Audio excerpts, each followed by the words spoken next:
Army chief field marshal Syed Asim Munir ने digital दौर में गुमराह कुन खबरों पर अपने पैगाम में कहा कि अवाम मिस इन्फॉर्मेशन और डिस इन्फॉर्मेशन के आला कार ना बने। मुल्क हुकूमती कोशिशों से माशी इस्तेहकाम की जानिब गामजन है। माशी इशारिये मुसलसल बेहतर हो रहे हैं। पाकिस्तान उभर रहा है, लेकिन खतरात अब भी बरकरार हैं। Unfortunately, in the post-truth era in which we live, perceptions bear more weight than reality, and half-truths spread faster than facts. Do not become tools and victims of information disorder, encompassing fake news, misinformation, disinformation, and malinformation.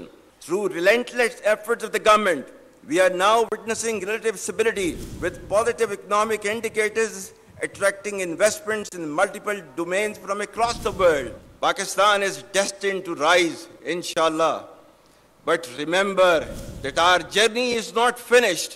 The enemy remains restless, but so does our resolve.